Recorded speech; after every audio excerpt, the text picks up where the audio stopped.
on attaque, alors maintenant que vous avez les lettres, la 9e lettre, le tête. Et on était au ret, maintenant, on prend le tête ici.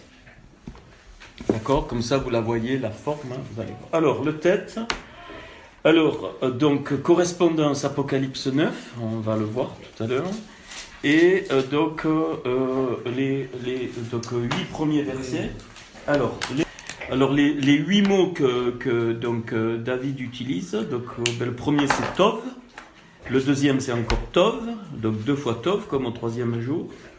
Puis le mot terem qui commence par tête, donc avant que, qui veut dire avant que. Tov ata, bon pour toi. Taflou, qui a forgé. Tafash, gras dans le sens le meilleur. Tovli, bon pour moi. Et ça finit 2 fois par Tovli, bon pour moi. Donc ça commence 2 fois par Tov, ça finit 2 fois par bon pour moi. Enfin, les premiers mots. Hein. Après, on va voir. Alors, donc vous voyez la forme, regardez la forme, et puis ça va vous parler. Donc, c'est ce tête, la racine de tête, c'est bouclier. Le mot, c'est bouclier, qui a, si vous le regardez bien, la forme d'un serpent en l'air retourné. Donc, le mot Tov commence par cette lettre. Et alors, pourquoi ? C'est très particulier, et ça, bon, ça met... Parce que le bien que cette lettre représente, il est caché. Il est caché, j'y vais direct, par le rata, il est caché par le mal. C'est pas pour rien qu'elle a cette forme, la lettre, c'est-à-dire à l'intérieur, il y a le bien, mais elle l'enveloppe donc d'une écorce de mal. Donc le psaume 31-20 me dit « Ô combien est abondante la bonté » que tu dissimules pour ceux qui te craignent, que tu témoignes à ceux qui ont foi en toi, en face des fils de l'homme, psaume 31-20. Qu'est-ce que ça veut dire? Ça veut dire que la bonté qui est cachée n'a pas part dans ce monde. Ça, c'est important à le comprendre. Dans le Olam Hazé, il n'y a pas part. Il est le prince de ce monde. Mais par contre, il est caché, le bien est caché parce qu'il a part au monde à venir, c'est-à-dire quand le Seigneur reviendra et qu'on appelle Olam Abba, qui veut dire Olam Abba, le monde du Père. Le Seigneur en a parlé, hein, pour ça qu'il est dit que on verra ça, dans la maison de mon Père, il y a plusieurs demeures. On pourrait traduire, on le verra ça, on le fera, je ne sais pas, peut-être tout à l'heure, mais je ne crois pas. Dans la maison de mon Père, il y a plusieurs refuges. Le mot exact, c'est refuge, abri. C'est pas demeure au sens maison. Donc voilà, hein, là je donne un peu les caractéristiques. Alors, qu'est-ce que elle me révèle, cette lettre? C'est que le mal permis par Dieu, en fait, révèle un grand bien que je ne peux voir. Donc si je me concentre, c'est d'où la notion de la Emouna. C'est-à-dire, quelle que soit l'écorce de mauvais que je peux voir ou que j'appréhendais, par la Emouna, je sais que derrière, il y a un grand bien. Et c'est pour ça que l'Écriture me dit que Dieu transforme le mal en bien. Et je pourrais dire une autre, ce qui m'est venu aussi, c'est que parfois, bien, le bien, il met un vêtement de mal. Et le vêtement, on avait vu que c'est les 2 dernières lettres de Yod et Vavé, Vav et E, qui fait 16, qui fait 11. Hein, donc, alors, 11, c'est lié au Messie, mais c'est aussi lié, le 11, c'est à 2 notions. C'est lié au mal, au péché, le 11, mais aussi au Messie. Pourquoi? Parce que c'est de la chose la plus noire que le plus grand de tous les hommes sortira. Dans la généalogie, évidemment. Hein. Alors qu'est-ce qu'on peut dire? Eh bien, c'est que toutes les épreuves cachent un grand bien, si on sait voir ça. Et l'histoire de Job est caractéristique à ce niveau. Derrière le mal qu'il a vécu, eh bien, s'est trouvé un grand bien. Et qu'est-ce qu'il dit? Il dit à la fin, mon oreille avait entendu parler de toi, mais maintenant mon œil te voit. Job 42, verset 5. Et en fait, il est en train de dire que quand l'oreille entend, l'œil est réparé. Notez ça. Quand l'oreille entend, l'œil est réparé. Alors, on y va. Les oreilles nous ont été données pour entendre le davar, c'est-à-dire la parole. La valeur numérique de Davar, en valeur alphabétique, c'est 26, comme Yod-E, qui est Dieu. Et sa valeur numérique, écoutez bien, c'est 206. Chose remarquable, dans le corps humain, il y a 200 os fondamentaux, plus les 6 osselets des oreilles, 206. Qu'est-ce qu'il me dit David dans un psaume? Que la parole fortifie ses os. 6 osselets pour Louis, donc pour l'homme, et 200 os du corps humain, ça vous pouvez trouver ça n'importe où. Donc 206, c'est donc la valeur numérique de Davar. Et donc 200 os, mais alors chose incroyable, dans Genèse 2, 23, quand Adam dit os de mes os, le mot c'est etzem. C'est la même racine que arbre, donc l'arbre représente toujours le squelette, l'os, le fondement de arbre, et le mot etzem a pour valeur 200, comme les 200 os qu'on a dans le corps humain, sauf les 6, sauf les 6 pour les oreilles. Et maintenant, donc, et le mot la parole, adavar, ça a pour valeur de, vous rajoutez 5, donc ça fait 26 et 5, ça fait 31, et 206, 5, ça fait 211. Et 211, c'est la valeur numérique de Ba'arad. Ba'arad, ça veut dire la conception. Même quand une femme conçoit, c'est le même mot qui est apparu, mais il est réservé, on ne se laisse pas distraire. Il est réservé dans l'écriture pour la conception. Alors, donc, et ça fait 211. Donc, la parole, c'est identique à la conception. C'est pas pour rien que par la parole, Dieu a quasiment tout créé dans le texte de la création. Ça, il faut le noter, c'est hyper important pour la suite. Est-ce que c'est OK? 211. On verra 42 est très particulier, on verra pourquoi, on va le retrouver dans le schéma, je vous montrerai, et on trouve que le nom du Messie, c'est Yeshua. Donc alors là, ça doit fortifier votre foi, mais ce n'est pas le propos de ce soir. Eh bien, avec le bête que je vous ai montré du premier mot, le Bereshit, vous sautez 42 lettres, 6 x 7. C'est-à-dire, Dieu nous parle de perfection, mais pour l'homme, 6 x 7, 42. Je le redis, 42 révèle toujours, les codes 42 révèlent toujours les noms du Mashiach.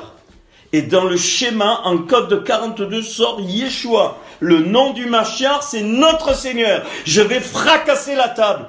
Il y en a marre de cette incrédulité. Il y a des rabbins cachés qui sont morts et ils ont laissé un écrit avec une enveloppe parce qu'ils avaient peur des juifs religieux. Il y a un grand rabbin qui a vécu il y a 2 siècles. Il est mort, ils ont ouvert l'enveloppe, il a dit le nom du Mashiach, c'est Yeshua. Il ne l'a jamais dit comme Nicodème parce qu'il avait peur. Et je crois qu'on ne prend pas assez au sérieux. Excusez-moi, parce que moi c'est tellement fort chez moi, mais on veut quoi de plus? On va voir le Seigneur à la croix, c'est le Mashiach, les Juifs vont le reconnaître. Donc, et en code de 42, à partir du bête, c'est que de Bereshit, je saute 42 lettres. J'obtiens le He, je saute 42 lettres, j'obtiens le Resh, je saute 42 lettres, j'obtiens le Dalet, et ce mot c'est Ba'arad. Conception, par code de 42, comme le Messie, dès la première lettre de Bereshit de la Genèse. Ici, je continue à Sarah. Le sod caché de la conception est dans Sarah. Et Sarah est un tikkun de Rava. Et Myriam, qui a enfanté le Seigneur, elle est un tikkun de Sarah. C'est-à-dire, maintenant je suis convaincu et je vais le prêcher. L'étincelle de Rava, elle a été remise dans Sarah, et l'étincelle de Sarah a été mise dans Marie, qui a enfanté notre Seigneur. Point. Et on trouve par code, dans le même endroit, Myriam. Le nom de la femme juive que le Seigneur a choisi pour enfanter le Messie. Donc aujourd'hui, je crois aux étincelles qui reviennent. Et que peut-être on a eu plusieurs vies déjà et qu'on va revenir ou qu'on part dans un autre monde. C'est trop fort, il y a trop. Il y a trop de choses qui correspondent. Alors je répète, l'étincelle de Rava est allée dans Sarah, d'où le nom, la conception en Sarah. Et l'étincelle de Sarah est allée dans Myriam. L'étincelle d'Adam est allée dans Abraham, le père des nations, le père de l'humanité reconstruite. Abraham, c'est l'étincelle d'Adam qui est retournée. Et je l'ai dit, notre Seigneur Yeshua avait plusieurs étincelles, minimum 2, Moshe et Élie. Alors, maintenant, on va voir pourquoi, excusez-moi, mais il dit, mon oreille avait entendu parler de toi, mais maintenant mon œil te voit. Il faudrait traduire, mon oreille qui entend entraîne que mon œil est réparé. Parce que le salut, l'œil, on l'a vu, maintenant j'y vais, l'œil de Dieu, il n'est jamais parlé des yeux de Dieu. Il est parlé de l'œil de Dieu. Et le mot pupille en hébreu, ça a la même valeur numérique que Yeshua. Donc voilà pour précieux que la pupille de son œil. Son œil, c'est son corps reconstruit. Ce que devrait être aujourd'hui l'Église et Israël ensemble en reconnaissant le Mashiach et que les Goïms reconnaissent et adorent le Créateur et que les Juifs reconnaissent le Mashiach. Or c'est la cata totale. Les Juifs ils sont dans leur tradition et les Goïms et nos églises elles sont complètement à côté. Il y en a ras-le-bol. Je vous dis, le Seigneur n'arrête pas avec moi. Il me dit, petit homme, dis ras-le-bol, c'est Shaddai. Assez! Le Seigneur a dit assez depuis des années. Et maintenant, ça se concrétise pour ceux qui veulent entendre. Donc nous, on doit faire un bond vers la Torah pour la retrouver vivante, c'est ce qu'on fait. Et eux, ils feront ou ils doivent faire un bond pour reconnaître que Yeshua est le Mashiach. Le reste, c'est un fatras total. Et c'est pour ça que Jérémie, souvent, il dit malheur, oi, tout le long. Et la grande prostituée, je m'excuse, c'est toute l'Église. Toutes sans exception, protestants, catholiques, tout, évangélique, tout, c'est la grande prostituée. La racine, c'est le catholicisme romain qui est Esav. Le catholicisme romain, le pape, tout ça sort d'Esav, le frère de Yaakov. L'étincelle que le Seigneur a mis maintenant pour le corps, c'est ce que Dieu m'a montré, c'est Binyamin, fils de ma main droite. La vraie église, c'est Binyamin. Elle est cachée, elle n'a pas de gloire. La vraie église des temps de la fin, il nous est dit que Benjamin a reçu 5 fois de la part de Yosef, parce que le Mashiach il est Ben Yosef, 5 fois plus que ses frères. Au temps de la fin, la connaissance augmentera. On aura 5 fois plus de la connaissance de Dieu. C'est pour ça qu'on doit être des Binyamin, fils de ma main droite, fils de ma douleur. On ne doit pas lésiner sur la croix, même si on meurt en martyr. Très sérieux, même un martyr. Le Seigneur est mort en martyr. Nos premiers frères, ils sont tous morts. La tête coupée, le crucifié en bas. Et nous, on fait quoi? On a perdu une mouche.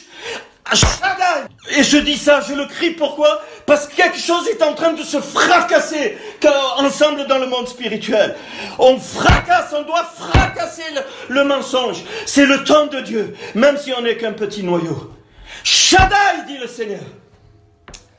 Mon davar, ma parole, c'est le son que j'envoie pour que ton oreille entende. Mon oreille avait entendu, non, parce que mon oreille entend. Alors, l'œil de Dieu est réparé. Le corps de Christ, le peuple juif, c'est l'œil de Dieu. Et la pupille, je le répète, c'est le Mashiach. Jamais il est parlé des yeux de Dieu. Il est toujours parlé de son œil, c'est son corps. Le centre, ça doit être le Mashiach. Et c'est ça qu'on doit réparer. Alors, la parole, pourquoi on va faire le chemin ensemble? Parce que la parole qui me sanctifie, suivant Jean 17, 17, c'est quoi? Pourquoi elle me sanctifie? Pourquoi elle fait la Kedusha quand je la reçois? C'est parce qu'elle révèle le péché. Le davar, d'abord, révèle le péché. Et le mot mal, c'est ra. Le resh et le ain, c'est ra. Rappelez-vous, le etz, da'at, de la connaissance, tov, ve, ra. Le bien et le mal. Cette lettre tête est très profonde. On a l'écorce du mal, mais dedans il y a le bien. On est donc Tov Vera. Et comment? Donc la nécessité que les ciseaux, les 6 osselets de mes oreilles, qui vont donner la valeur 206 comme davar magnifique, l'oreille spirituelle, les oreilles spirituelles, les ciseaux ont été conçus pour recevoir la parole qui révèle le rat, le mal. Pas pour l'enlever, pour que je puisse trouver le bien derrière. C'est ce que et donc il y a le tête, hein, il y a cette lettre, on va le voir, c'est pour ça que le mot Tov, il a le tête, c'est parce que c'est le bien qui est caché dans le mal. Sinon il commencerait par une autre lettre. Excusez-moi, je suis excité, mais c'est comme ça. Donc les oreilles sont faites pour recevoir la parole qui te sanctifie, pour que le péché soit révélé. Et valeur numérique de Léazinu pour les... Pardon, c'est même pas avec les oreilles, c'est pour les oreilles, c'est encore plus fort. Léazinu, c'est 98, 2 fois 49. Ça, ok. Et donc, Devarim, que nous on a traduit par Deutéronome, c'est non, c'est Devarim. Devarim, c'est les paroles, sous-entendues de Dieu. Eh bien, valeur numérique 49. Donc on a 2 oreilles, 2 fois 49, 98. Donc la valeur numérique pour les oreilles est exactement la valeur des paroles, c'est-à-dire du livre de Deutéronome. C'est par la parole que Ève a été séduite. C'est pas par la vue. Pas du tout. C'est quand elle a entendu, alors elle a regardé. C'est par la parole. Et son œil, donc, a été touché. Dans la tentation du Seigneur dans Luc 4 ou ailleurs, comme vous voulez, Luc chapitre 4, Satan a fait le même processus. Il a dit au Seigneur la parole. Mais le Seigneur, il n'a pas été Ève, hein, il a répondu par la parole et il ne s'est pas laissé avoir par la vue. Quand il n'a pas pu, quand il dit, mais tu transformes les pains en pierre, hein, il attaque sur la parole, le pain signé. Ok, puis de suite après, il lui montre, paf, il essaye avec la vue. Mais c'était trop tard pour lui. Trop tard, parce que le Seigneur, et c'était pas Ève, hein, il ne s'est pas fait. Mais ce que je veux que vous compreniez, c'est la parole, c'est l'origine de la tentation et l'origine de la chute. Alors, quand la parole fait son effet, donc on doit la recevoir, bien, elle révèle le mal, ça c'est clair. Eh bien, c'est quoi? Ça veut dire que l'écorce, elle est enlevée. L'écorce, le fruit a toujours une écorce avec le fruit dedans. Le fruit, l'intérieur du fruit, c'est le bien et l'écorce, c'est le mal. Le Seigneur a voulu mettre ça pour le libre arbitre. À ce moment-là, eh bien, l'œil est réparé. Et alors, ça va t'expliquer pourquoi. Le Seigneur, il dit, l'œil est la lampe du corps. Si l'œil est en bon état, tout le corps est en bon état. Donc le vrai corps de Christ, c'est ceux qui acceptent d'entendre, d'être sanctifiés par la parole. Et le but, c'est quoi? D'avoir l'œil réparé, c'est-à-dire le corps est réparé. Eh bien, je retrouve, quoi? La vie. Le Rahim, vie, comment? Donc, pareil, qui engloutit le mal, donc sa valeur alphabétique, c'est 36, parce que la vie engloutit le mal. Ce qui est remarquable, sa valeur numérique deuxième, 623, 613 misvot, plus les 10 commandements, 623. Donc, ce qui va me redonner la vie, c'est bien la parole dans sa splendeur. Non seulement entendue, mais appliquée. Les misvot, c'est la parole appliquée. Les 10 commandements, c'est les paroles de base du Seigneur, hein, qui me redonnent donc la vie. Et c'est pas pour rien que le mot Heinim, mes yeux, cette fois ça concerne l'homme, ça a la même valeur que Raï 63. Quand l'œil est réparé au niveau individuel, mais au niveau du corps, alors on devient un taor, c'est-à-dire quelqu'un de pur, ou le corps pur. Pourquoi? Parce que, donc, relation, vous vous rendez compte, entre les oreilles et la sainteté, et la tahara et l'œil, parce que le mot Aïn, l'œil de Dieu, cette fois, œil de Dieu, donc qui est le corps, c'est 40, valeur 40, et le mot Tahor, c'est valeur 40 en valeur alphabétique. Et voilà pourquoi le Seigneur a dit « Heureux ceux qui ont le cœur pur, car ils verront ». Donc le processus, pourquoi ? Parce que la révélation de la parole et là on va voir l'embrassement avec donc mon cœur, bien me redonne la vie et donc me permet de voir comment Dieu voit. Et ça, c'est un processus incontournable pour nos vies, mais pour ce qu'on doit aussi annoncer. Voilà pourquoi le Seigneur, il est la parole faite chair. Il est le Davar incarné. Et ça va nous recréer. Et vous savez, notre monde, il est à l'envers. C'est un monde symétrique. C'est normal, c'est comme dans un miroir. L'image dans ton œil, c'est le cerveau qui reconstruit, elle est à l'envers. Eh bien, on fait des choses à l'envers. Je peux vous en montrer une, que la Torah était avant même le premier mot Bereshit. Je vais vous le montrer peut-être, ça vous fera du bien. J'ai crié. Maintenant, eh bien, je vais, au lieu de dire Tov Vera, Ra Vetov. Le mal, Vetov, et le bien, qui se transforme. Et la valeur Vetov, 23, pareil que Raya, la vie. Donc, quand jamais. Alors, je vous montre que la Torah, elle était en Bereshit, je vous écrit, décidément ce soir, il faut que tout le monde le voie. Et puis, pourquoi pas. Alors, le Bet, derrière, il a le Aleph, Atzilut, le monde de Dieu. Alors, on va le faire. Alors, avant le Bet, il y a le Aleph. Non. Alors, déjà, on va écrire la valeur de Torah. Voilà. Ouais. Parce que sinon... Alors, on y va. Valeur alphabétique, 22 et 6, 28. 28 et 4, 32. 32 et 5, 37. Valeur numérique, 400, 406, 450. Je me suis trompé ? Non, je me suis trompé. C'est pas un 4, non. C'est un Resh. Torah. Alors, je reprends. 22 et 6, 28. Et le Resh qui fait 20. 48 et 5, 8 et 5, 13, 53, comme Yeshua. Ça va ? C'est parce que c'est un Resh, hein, c'est pas un Dalet, c'est un Resh. Maintenant, si je prends les valeurs, 400, 406 et 200, 606, et le E, 606 et 5, ça fait 611. Valeur numérique de Torah, 611, valeur alphabétique 53, c'est normal, c'est Yeshua. Alors, il est avant, c'est tout bête, c'est tout simple. Alors, le bête du Bereshit, la lettre avant, c'est Aleph. La lettre avant le Resh, c'est Kouf. La lettre avant le Aleph, il n'y en a pas, c'est encore Aleph. Je remets Aleph. La lettre avant le Shin, Resh. La lettre avant le Yud, Tête. le Tet. Et la lettre avant le Tav, Shin. le Shin. Je le fais en direct. S'il y a une erreur, vous me pardonnerez. Alors, on va faire la valeur numérique. 300. 309. Ils sont tous là. 509.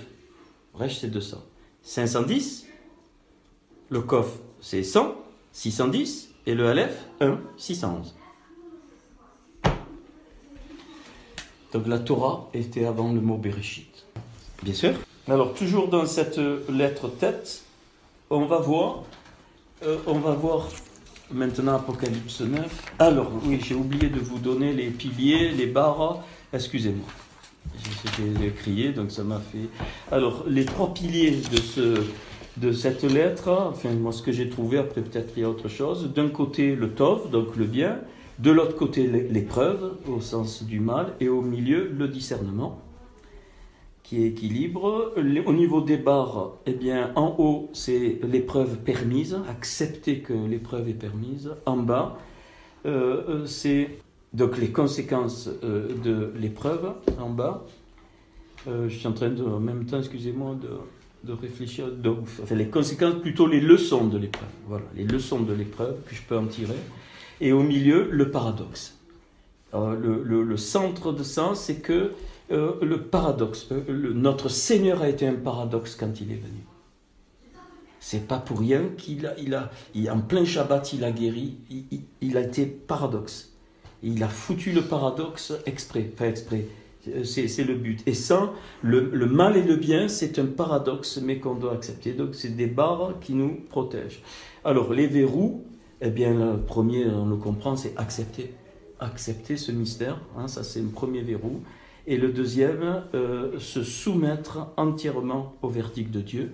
Deuxième verrou qu'on trouve dans les 8 versets. Enfin, moi j'ai vu ça, et il peut y avoir autre chose, vous regardez. On va prendre 2 mots rocher qui commencent par ret et tov qui commence par tav. Et si tu ramènes les 2 lettres, les 2 premières lettres, donc resh et tav, eh bien ça fait ret, c'est le péché, rater le but. Donc ces 2 lettres se suivent, ouais, le ret c'était le 8 et le tet c'était le 9. Les ténèbres, enfin rocher c'est 8 et donc le tov donc c'est 9, enfin la lettre 9, donc elles se suivent mais elles sont contradictoires. Mais du rocher sort la lumière, on l'avait déjà vu. Donc c'est-à-dire que derrière l'obscurité, il y a une grande lumière et là derrière le tet, eh bien on va trouver la résurrection, on va trouver donc le 8. Alors, voilà, le 5e ange, vous savez, on est à l'ange 5, qui déjà, donc, Apocalypse 9 va décrire les 2 trompettes des 3 qui ont été annoncées par le dernier ange. Et si on va pas tout lire, mais si vous regardez, eh bien, vous voyez il y a une épreuve que Dieu permet au niveau mondial. C'est une épreuve, le but c'était que les oreilles entendent pour arriver donc à cette véritable teshuva et revenir, mais ça se fait pas. Alors si on le lit, vous allez trouver, hein. Donc le 5e ange sonna de la trompette et je vis une étoile, paf, donc qui tombe, et il monta du puits une fumée comme la fumée d'une grande fournaise, et le soleil et l'air furent obscurcis par la fumée. Des sauterelles sortirent de la fumée, se répandirent, ainsi de suite, et on voit, c'est vraiment un mal, mais très profond. Puis on a l'impression, on dirait que c'est une guerre mondiale. Hein.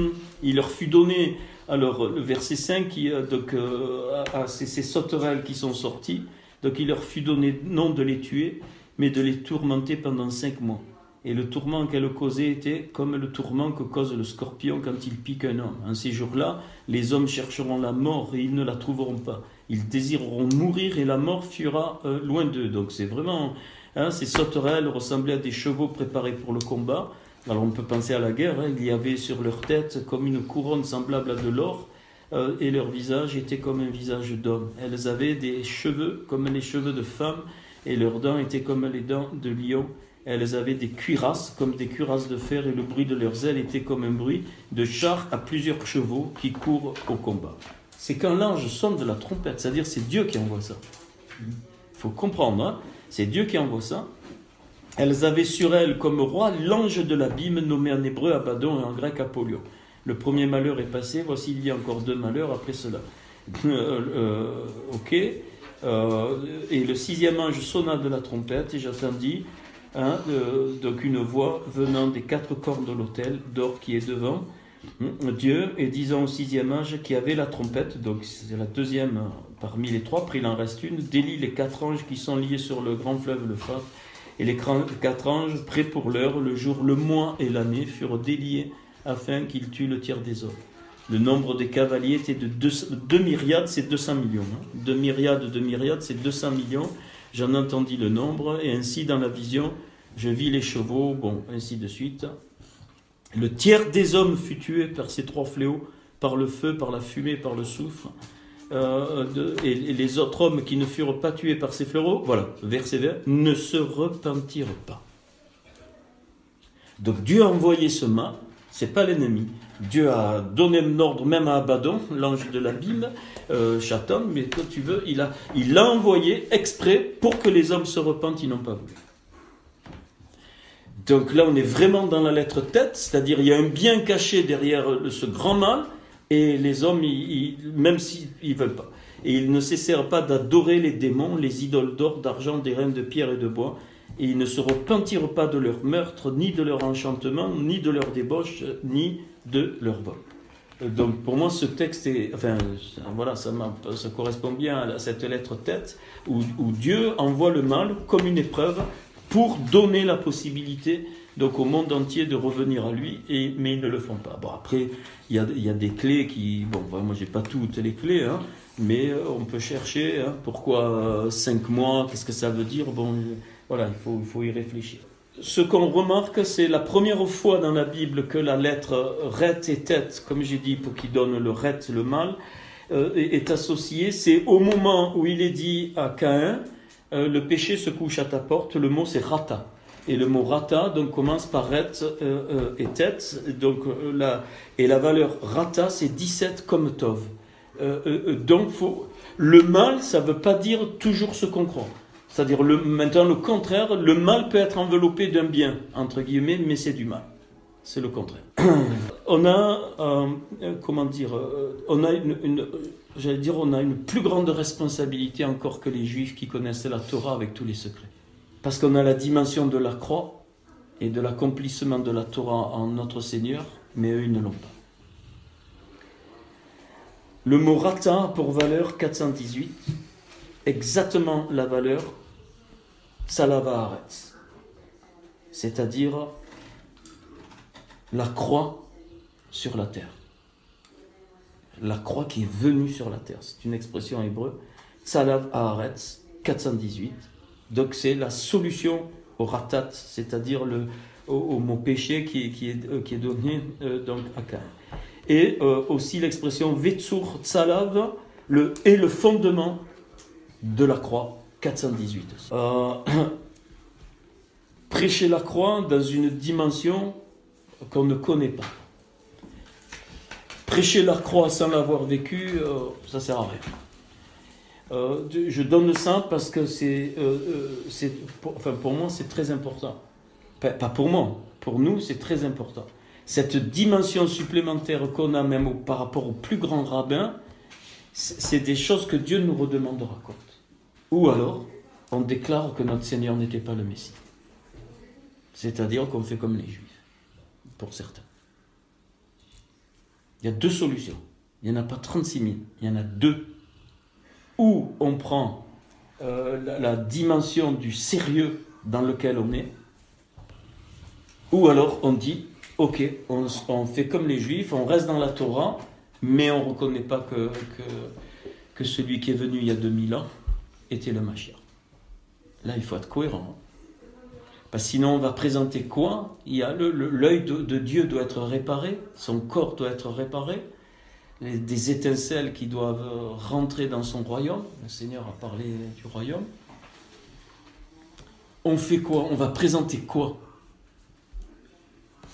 On va se gargariser autour de cette table pendant des mois, des années. On continue parce qu'il faut, c'est le temps de Dieu. On doit encore se fortifier, mais il faut avancer. Il faut avancer et surtout, moi j'ai une question. Quelle croix vous allez prêcher? Quel message de la croix on va prêcher, Marc? Serge, Damien, Hélène, Isa, mais quel message? On va oser faire ce que des fois je fais ensemble, moi j'ai pas de souci avec ça, fracasser, taper, se mettre en colère. Dieu va nous le demander. Seigneur, il a fait un fouet, il a tout dégagé dans le temple. Qu'est-ce qu'on fait? Est-ce qu'on dit oui Seigneur? Je crois que quand même, hein. Alors, je ne peux pas douter de ça. Seigneur, tu es le Messie. Tu es venu, tu vas revenir. C'est très clair. Ok? Mais en plus, tu nous donnes une partie, en tout cas une partie, et ça va aller plus haut, ça va aller, on va continuer. Tu nous donnes une partie de la Torah vivante, donc on a une dimension supplémentaire que des plus grands rabbins qui sont morts, qui ont laissé des trésors. Des trésors, ils ont laissé. Qu'aucun homme, que ça ne peut pas venir d'un homme. Qui ont été inspirés par Dieu. On va faire quoi? Donc cette lettre tête, hein, elle est importante parce que le bien sur cette terre, il est caché. C'est à nous à dévoiler, à détourner le serpent pour que le bien sorte et que les gens ne voient pas le bien. Qui voient que ce monde, il est rempli de mal. Il est le prince de ce monde. Attendez, là, moi je suis très sérieux. Donc le message de la croix, ça va être quoi? C'est viens, tu es guéri, on fait un entretien, je prie pour toi. Basta. Pas besoin, hein? Pas besoin de prier, rien. Pas besoin pour les gens. Ils n'ont pas besoin de ça. Ils ont besoin d'expérimenter quelque chose avec le Seigneur. Point. C'est tout. Je dis ça parce que je sais que voilà, on a des backgrounds différents, mais on retrouve et on a encore des, excusez-moi, hein, on se met dedans avec Isa, on a encore des plis religieux. On en a encore. Donc il faut laisser en profondeur. Est-ce qu'on va avoir honte? Est-ce qu'on est, qu'est-ce qu'on fait? Qu'est-ce qu'on fait? Est-ce qu'on est prêt à présenter vraiment le message de l'évangile tel que le Seigneur nous l'a laissé? Les révélations d'Apocalypse qui sont très fortes, plus les révélations de la Torah, plus les lettres de l'apôtre Paul. Il va bien falloir y venir un jour. Tous les textes qui ont été mal traduits, on fait quoi? Ah non, mais là, attends, tu comprends, là où là, tu te rends compte, lui, c'est machin, mais on n'en a rien à foutre. Qui que ce soit, pasteur, pas pasteur, responsable mondial. Un jour, quelqu'un, il m'a fait rire. J'ai dit ça, c'est bien trouvé, hein, parce que ça parlait. Moi, j'ai ministère international, je vais dans les nations, machin. Il dit, ben moi, je suis intergalactique. Je vais prêcher de chez Andromède là-bas. Je suis intergalactique, donc je suis plus grand que toi. Non, mais je dis ça parce qu'on va avoir affaire à ça. On fait quoi? Paul aux Corinthiens, il est très clair. Hein, je veux connaître au milieu de vous que Christ crucifié, point. Hein. Il dit tout. C'est un tissu de souffrance, ce frère. Dans l'homme, hein, c'est un tissu de souffrance qui avait compris que tout ce qui lui arrivait, tout le mal, il y avait le bien derrière. Parce que le Seigneur, à la croix, il y avait le mal, mais le bien est sorti.